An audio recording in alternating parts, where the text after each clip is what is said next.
Hi, my name is Leslie Ensign, and today we're going to be discussing homelessness and mental illness and how they coincide with one another.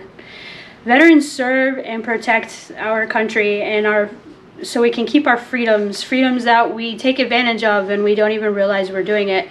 So let's take the focus off of ourselves and focus on something that is bigger than us. While a soldier is serving in the military, they're provided with housing, food, healthcare, clothing, things of that nature.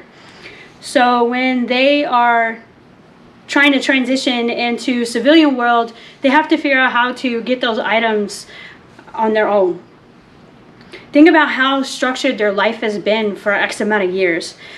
They've been told what to do, how to do, when to do it, what to wear, how to wear it. So when they get into the civilian world, that structure is no longer there. Think about when you graduated from high school and you first moved out of your parents' house, how overwhelming that was because you didn't have that structure anymore. You didn't have someone telling you what to do every day. And also another thing we need to take in consideration is the mindset of a soldier is completely different than the mindset of a civilian.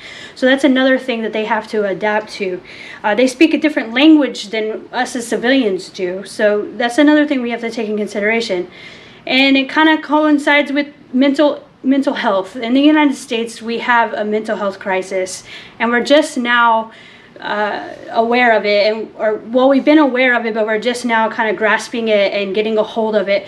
So many years we've had soldiers coming home from overseas, and they have had PTSD issues, which is post-traumatic stress disorder, or traumatic brain injuries, and all those contribute to mental illness. And for a long time we thought, well, maybe they're just crazy. They've been in war, all that stuff. There's nothing we can do. We can't help them. They're always going to be that way. But the thing is there's lots of things that we can do to help them. I had a buddy that I met when I lived in Lawton, Oklahoma, and he called me one night. It was the middle of the night, and he was frantic. He said, "Leslie, I need to talk." And I said, "Okay." I said, "Come on over." So we sat on my kitchen floor, and he was telling me, he said, "My mind is just racing. It's going 100 miles an hour, and I don't know how to make it stop. I could be watching a movie or talking to somebody on a phone, or just be outside and an airplane or a helicopter flies over, or firecrackers go off, or even in a store where there's a lot of people, and all of a sudden I'm back in Afghanistan and my buddy's laying next to me dying and there's nothing I can do, or I'm doing my rounds in Iraq and we are looking at all the destruction that's been caused while we're there trying to help people." And I was very proud of him because he was very conscientious of what was happening to him. And also I was really proud of him because he was aware of the potential of being involved in alcoholism and drug use.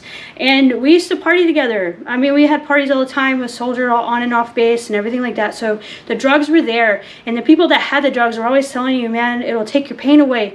It'll make it all go away."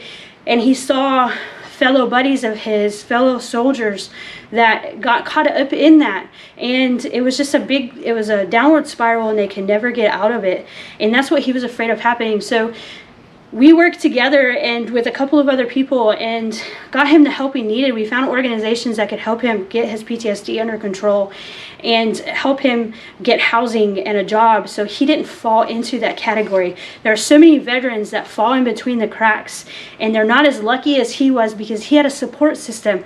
And there is veterans that come home and have a support system, but their friends and family don't know how to help them. They have a PTSD episode, and then all of a sudden, they're like, "I don't know what to do for them." Because it's frightening. It's terrifying when somebody has a PTSD episode because you don't know what to do. You don't know if they're going to hurt you. You don't know. So a lot of people just kind of push them aside and make them figure it out on their own.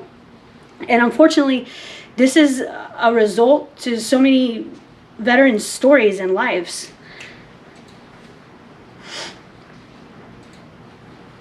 So this is a clip of what it is kind of like, just to give you an idea of what PTSD kind of feels like.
Post-traumatic stress disorder is the leading contributor to the homelessness of nearly 40,000 Americans. Another 1.4 million are at risk.